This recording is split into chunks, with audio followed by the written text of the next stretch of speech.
Guy Spear. He came to Peking U with me, I think 2-3 years ago. And Guy and I are good friends. And in fact, he was just in Irvine last week. And we were in Vancouver before that for the TED conference the week before that. So we are very good friends. And he's an investor. He manages about 200 odd million. And many times we talk about different stocks and ideas to, just get different perspectives. So Guy loves to own these great businesses that have very strong moats, and they are blue chip, really good businesses, okay? The problem is that when you own these really great businesses, everybody knows they are great, okay? So the price is very high. Usually the price is very high. And I tell him, it's not about the great business, it's about the great investment. So a company can be really good. It doesn't mean it will be a good investment. And a company can be not so good, and it could be a great investment. So the interesting thing about the investing game is, if the game was simply about finding the best assets or the highest quality businesses, it would be a very simple game. Because we can obviously figure out what business is great and what business is not so great. That's not so hard to figure out. So I found this okay business in India, which I thought was going to become a better business. People haven't heard about it. It's kind of unknown. And I told Guy, this business, this quirky, unknown business, is going to be a great investment. Great investment. And I told him, so he owned MasterCard in his portfolio. MasterCard is a very good business. Very high quality, almost a oligopoly, 2-3 players own the market. They don't need any capital to run the business. I mean, like 40% of revenue is profit. It's a great business. I said, this MasterCard is like at 30 times earnings. You made a lot of money. He already made like 12 times what he put in. He bought it a long time back. He put 1 million, it became 12 million. So I said, you made a lot of money. It's not going to go from 12 million to 144 million. If in the last 12 years it went from 1 million to 12 million, let me just tell you, next 12 years it's not going from 12 to 144. So I said, Guy, listen. I shook him up. It's time to sell MasterCard and buy Suntech Realty in Mumbai. Okay? This unknown company. And of course, Guy, in polite terms, told me, get lost. So, what I do when people do that is I like to play mathematical games. It's just fun to play mathematical games. This is a picture of a small poster in my office, and I have many of these. At any given time, I have maybe 10 of these. Because I run into these humans who don't understand the concept of great investment and great company. So I told Guy, okay, here's what we're going to do. It is October 14th, 2018. This is when I had this conversation with him. In your corner is the phenomenal MasterCard with the impregnable moat, oligopoly business, great CEO, everything is fantastic. And that's called the Guy Spear pick. At that time, MasterCard was $204 a share. In my corner, this small, stupid company in Mumbai, Suntech Realty. No one even heard of it, right? And MasterCard, the market cap was 212 billion. okay, 212 billion. It's a blue chip company. Suntech is less than 700 million. It is absolutely, I agree with Guy, the guy running Suntech is not as good as the guy running MasterCard. The moat of MasterCard is a lot better than the moat of Suntech. But that's not what this contest is about. This contest is about, I gave him 12 years. So I said, we're not going to have a 1-year contest because anything can happen 1 year. Because basically one of the things that Munger and Buffett say, that if you have a business with great economics, over the long term, your results will match the returns that the business generates over the long term. So MasterCard generates great returns. And I said, Guy, you've got such a great company. I got this useless company. We're going to go for 12 years. And every year, now when it is October 13th, 2019, it'll be a pleasure to go to work in shorts and send Guy an email. Dear Guy, it has been 1 year. Here's where we stand so far. 1 round is over. Another 11 rounds to go. So let's look a little further in these two businesses. Look at that. This is MasterCard. If you bought MasterCard at the IPO, when it IPO'd in 2006, it was $4.23 in the IPO in 2006. And now, yesterday, it's $254. More than 50 times, maybe 55 times, in 13 years. Unbelievable. And Guy didn't even buy over here. I think he bought at maybe around $20 a share, maybe somewhere here.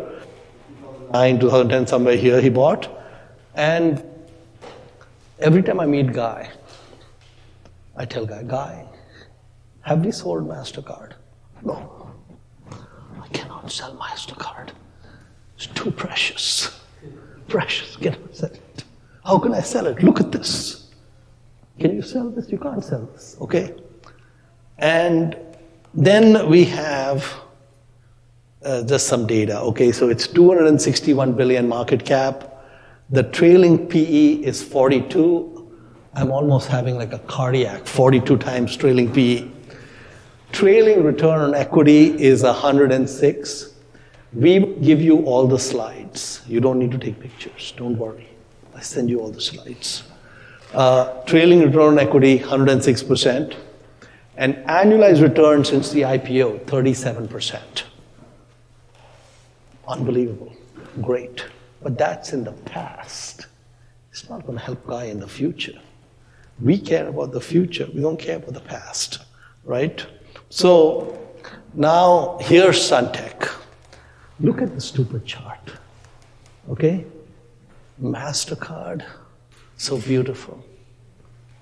Suntech, so useless, okay? Now, let me tell you why I don't want to make this session about stock tips. So don't think this is a stock tip. It's just to explain some concepts, okay? So in India, about 3 years ago, there was something that known as demonetization that took place. Some of you may be familiar with it. But what the government did is they made a bunch of currency notes illegal. And you had to put those in a bank and then get different notes because they wanted to wipe out cash transactions and black money and all these things. You know, there's an underground economy, they want to kill that. So real estate transactions in India in 2016 and earlier, they were always some portion paid by check and some portion under the table cash. It's a combination, right? When demonetization took place, it became impossible to pay cash because the cash is all illegal. So what happened is the real estate firms, most of them, they dealt in a lot of cash. And so people thought, oh, the real estate market is just clobbered. It's gone. Because you can't, now you don't have, people don't have the money. They can't come up with money from the banks. And so I noticed that in November or December of 2016, that these real estate companies that were publicly traded had collapsed in value because of this thing. But the people forgot something when they did that. So if we look at that circle, when Sunteck was trading about 100 rupees a share, one could do a very simple exercise at that time. I could look at the real estate Sunteck owned, because it was just listed, what they own. They had a bunch of finished apartments, they have in construction, they have land, all these things. Those have a valuation, either a market value or a cost value. And this was a company, there were few companies that never dealt in cash. They always did things the right way. And so before demonetization, it was a disadvantage to them. Because people would try to tell them, no, I cannot do this if you don't do cash. They said, we can't do any other way. We have to do everything properly. After demonetization, what happened is that 90% of the real estate companies disappeared. They can no longer function in that economy. So there were three things that took place in India in real estate. Demonetization, something known as RERA, Real Estate Regulatory Act, and GST, Goods and Services Tax. The combination of these three, the end result was that 90% of the developers were out of business. And very, very few developers were left standing.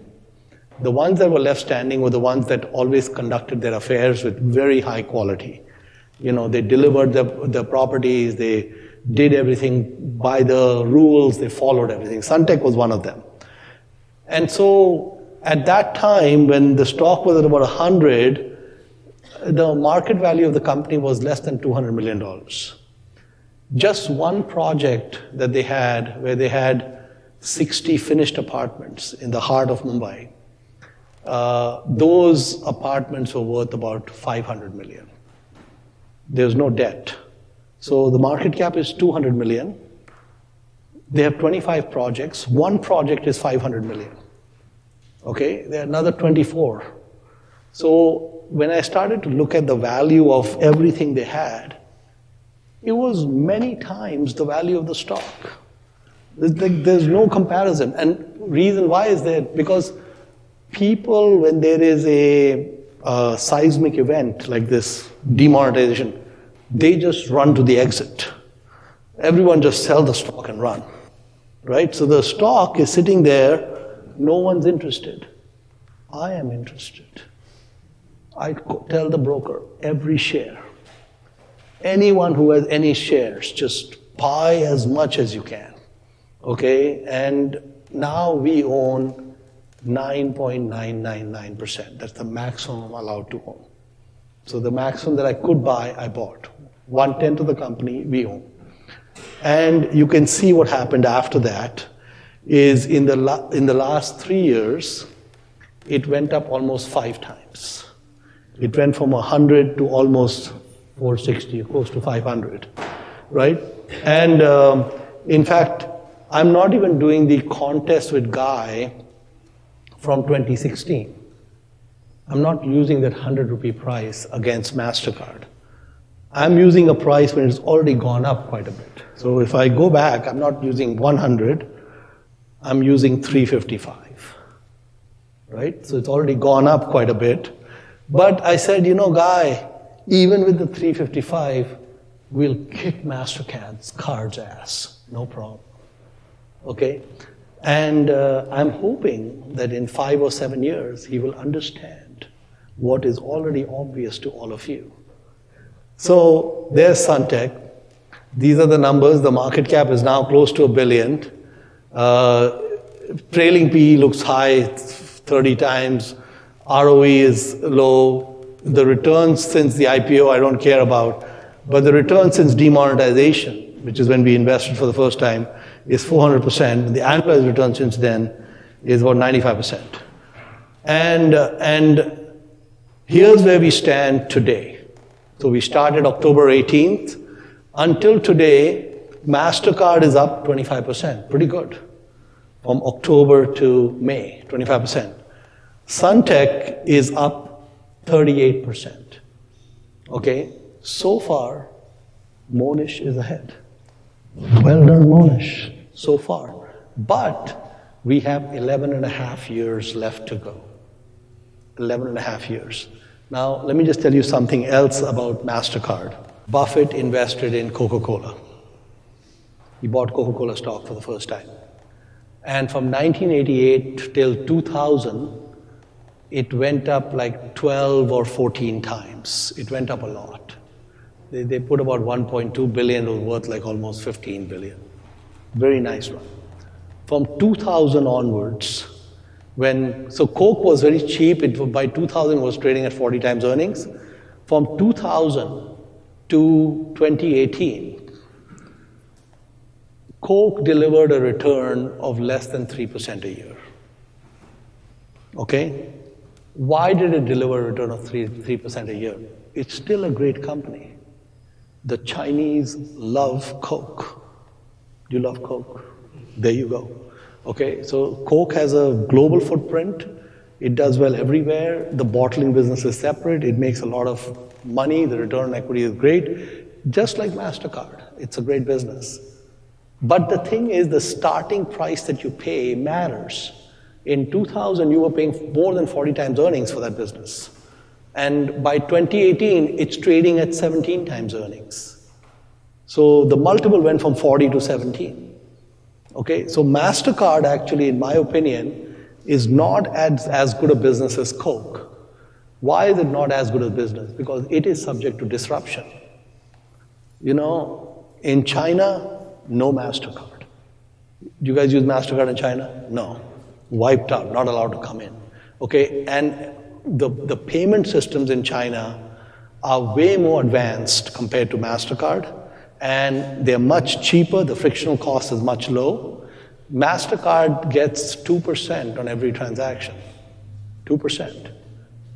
In 2030, I don't know whether they will get 2%. You know what I'm saying? So now if I go to my favorite stock, Moutai, do we love Moutai? Yes, absolutely. What a company. The ultimate moat, I can't think of another company which has a better moat than Moutai. Okay? Can Moutai be disrupted? How can Moutai's business collapse? What would cause the business of Moutai to collapse? So we know, if I compare MasterCard to Moutai, MasterCard can collapse. Moutai is very, very hard to collapse because of a 1,000-year history, and it's embedded in people's heads, and they have so much inventory, and you know, the thing is, it's got all the brand cachet, China is rising, all of those things, there are a lot of tailwinds that keep coming, they can keep raising the price. You know, just keep raising the price. So the thing is that Moutai, phenomenal mode. So MasterCard, one of the issues is that payment systems, it may be possible that in 2030, MasterCard is still doing fine. Possible. It's also possible MasterCard in 2030 is not doing fine. Right? We don't know. So anyway, my way of dealing with this is play a game. Okay? Let's play a game. And I could never get Guy to buy even one share of Suntec, even after the contest started, everything. But maybe in 5 or 7 years, we'll go to Q&A in a second. We'll do that in the end, okay? So we'll do that later. But let me continue so we can finish this off. Now we have this company. So I told you I have many of these contests running with many different people, okay? Another person, and you can see it's blacked out here. I didn't want to put his name. You know, protection of privacy. Guy, we don't care about guy's privacy. Okay, other people's privacy, we care a little bit more.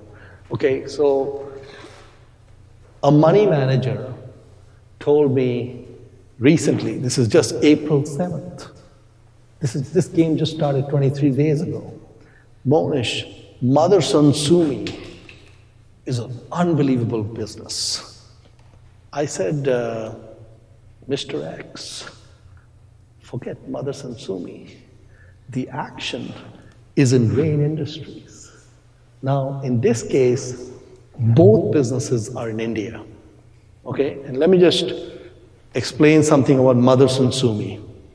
You will enjoy this. Look at that chart. I think I can MasterCard chart right on top of it. So Motherson Sumi, in 1994, when it went public, it was at 9 cents. 9 cents. Now it is at 146. 30% annualized return over 24 or 25 years. It's great. What does Motherson Sumi do? Okay, so first of all, the name, Mother Son.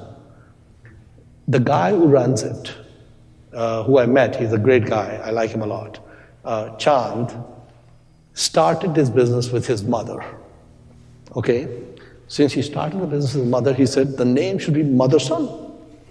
Okay? Mother Son. And Sumitomo in Japan is a partner of theirs. So, Motherson Sumi. That's the name of the company. Okay? But Motherson Sumi is a very unusual company. So they make auto parts, automobile parts, okay? But the way they run the business is completely different from any auto parts company in the world. So he has acquired over the last 25 years, maybe 30 or 40 businesses around the world. China, Europe, India, everywhere. They've got dozens of plants all over the world. But Chand, who's the owner and CEO, says, we never call a company to tell them we want to buy them. We have never done that. And if some company calls us and say, please buy us, we also do not do that. So I don't approach any company, he says, to buy them. And any company that comes to me, I also don't buy. He says, my customer is BMW, Volkswagen, Fiat Chrysler, etc. So he says, BMW will call me and say, Chand, I have a rear view mirror maker parts guy who is losing a lot of money. And they are losing $2 million a month, and I think they're going to go out of business. And my 7 Series BMW line is going to come to a stop if that guy goes out of business. So they say to Chand, can you buy that business? So Chand says, I only have 5 or 6 customers, BMW, Daimler, Fiat, blah, blah, blah. GM and so on. So when BMW calls him, Chand says, BMW, don't worry, I'll take care of it. So in 2 days, he looks at the business and tells BMW, you are right, this business is losing $2 million a month. It's a worthless business, not worth anything. So Mr. BMW, here's what you're going to do. You're going to write me a check for $100 million to cover my losses for 4 years, $24 million a year, okay? And you're going to give me a contract that you're going to buy my product. So what is the acquisition cost?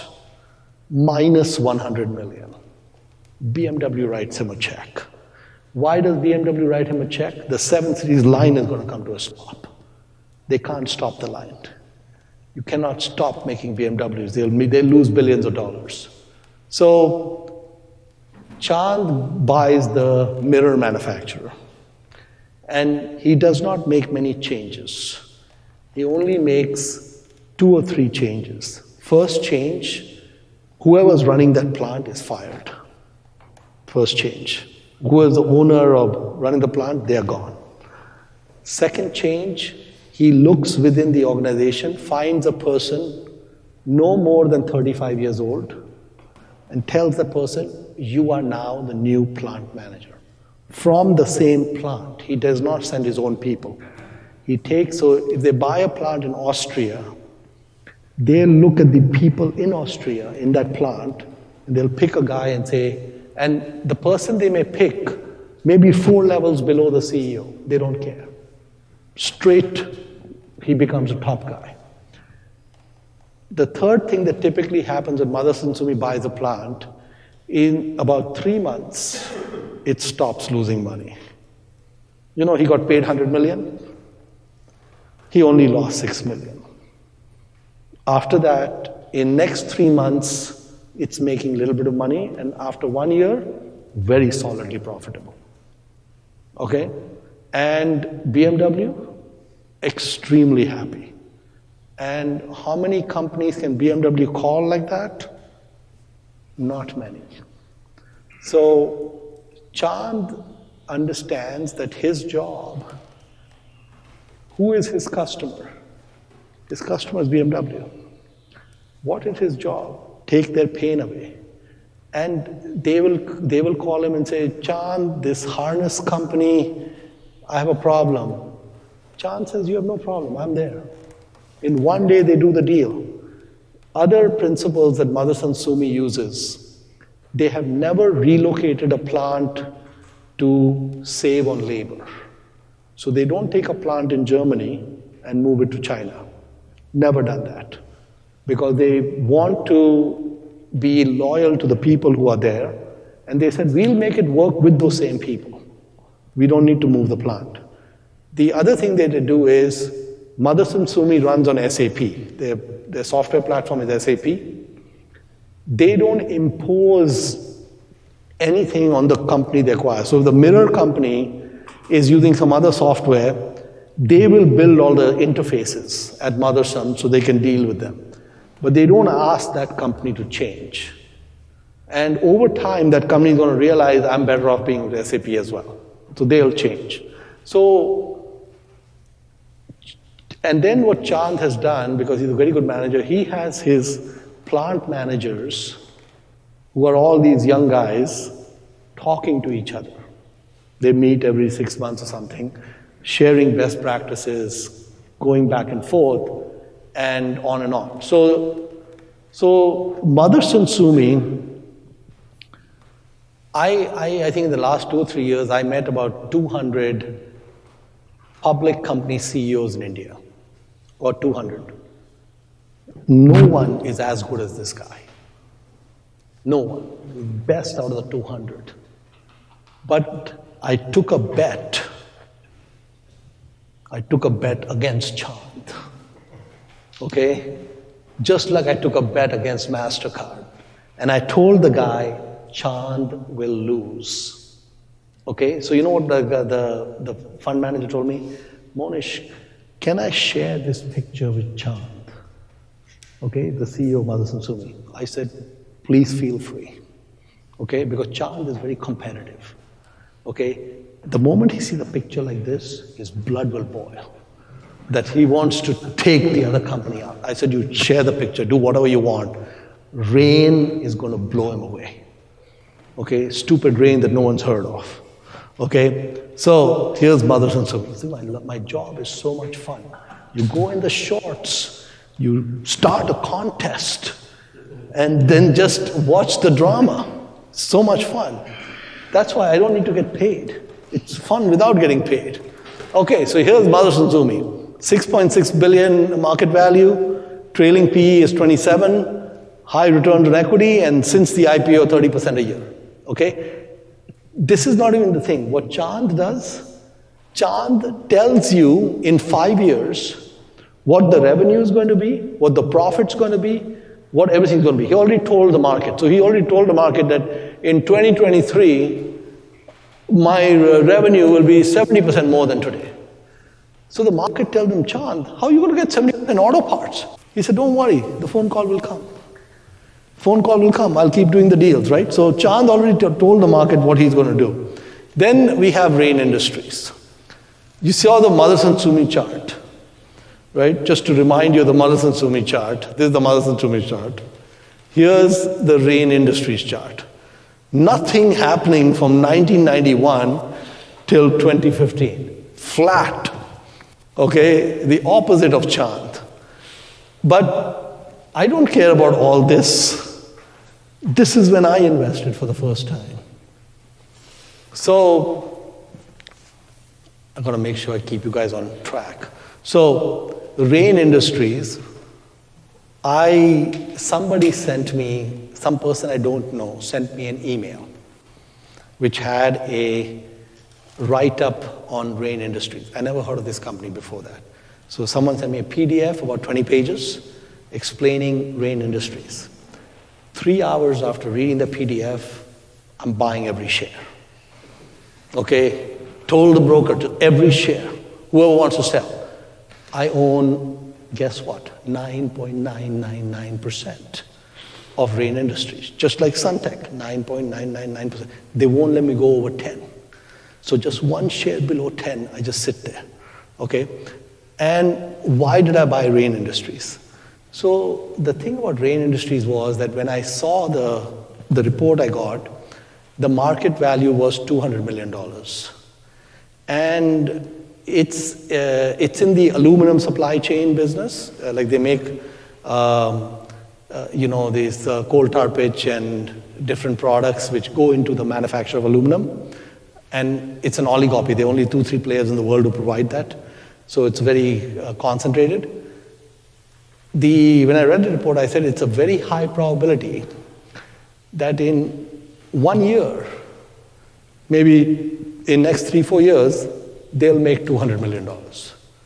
So I'm buying the whole company for $200 million. In 2015, I thought by 2018 or 2019, in single year, they'll make $200 million. Okay? Of course I won't buy the stock then, right? And that happened. So I bought at about 35 rupees a share, and for some time nothing happened. And then in 2018, it's at 450 rupees a share, from 35 to 450. Okay? And then it comes down all the way, right? So even if I look at where it's come down, still a 3x. It's still 3x in 3 years, but at the peak, it was 12x in 3 years. Okay? Why did it do that? It did that because people did not understand the business. Motherson Sumi is a business everyone loves. 30 analysts are following it. Okay? Chand talks to all of them. They love him. MasterCard, 30 analysts following the company. You're not going to get mispricing. Rain Industries, nobody follows it. So, and I realized that what I realized with Rain, so Rain is very important because it's like Suntech. There are moats. Mautai is a moat, Motherson Sumi is a moat, MasterCard's a moat, and there are hidden moats. Hidden moats are very important. Rain is a hidden moat. So this guy who runs Rain, he got the business from his father. They never had any capital. That's why from the beginning, they were a cement plant. They couldn't do anything. He borrowed $1.5 billion high-yield debt in the US market and bought 2 large businesses with nothing down. So what he did was he borrowed $1.5 billion, bought this business. If the business did not work, he did not put even $1 of his own money. The bank can just take the business. He doesn't lose anything. If it works, it's his. And both the businesses worked. And then he paid on the debt. Now suddenly the $1.5 billion buy was 10 times the size of the company at that time. So there's a company that has 200 million in revenue. It goes and buys a company that has 2 billion in revenue. That's what happened with Rain. They bought a company that was 10 times the size that they were at, and they borrowed the whole thing. And they borrowed it non-recourse, where if it doesn't work, it cannot affect them. Very, very brilliantly done. Then the other thing I noticed with Rain was that when they put up incremental capital, they want very high returns. Like they have a project going on right now where they are spending about 70 million. Some capex is going on. It will increase earnings by 45 million. You spend 70 million, pre-tax, you're getting 45 million. Really good return on equity. So anyway, the bottom line is Rain is another company that is got these things going on. And, market cap now is about 500 million, 550 million. The PE, it's only 6 times earnings, unlike 30 times there. Return on equity, and then, since I invested, it's 36% annualized and 248% overall. So, and then if we look at kind of what has happened in that contest, this contest only started 3 weeks ago, so there's no data. But Motherson is down about 4%, and we are up about 15%. So the ship is going in the right direction. But if we meet again, I'll give you an update. What's going on? Okay, so the main thing I wanted to convey to you was that the interesting thing about investing business is it is not only about finding great businesses. Of course, it's good to find great businesses. And in fact, I believe Rain actually is a great business. It's just not known like that. Maybe in 5 or 10 years, the guy who runs Rain will get a reputation like the Motherson guy. Maybe. If and when that happens, it'd be at 30 times earnings. It'll get to that point. And in the meantime, we own 1/10 of the business and we just sit on it. Let it ride. And so those were the thoughts I wanted to share with you. So we can open up for questions.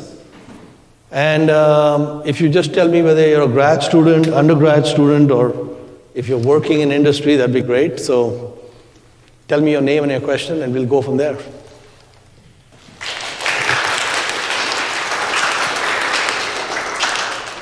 It's very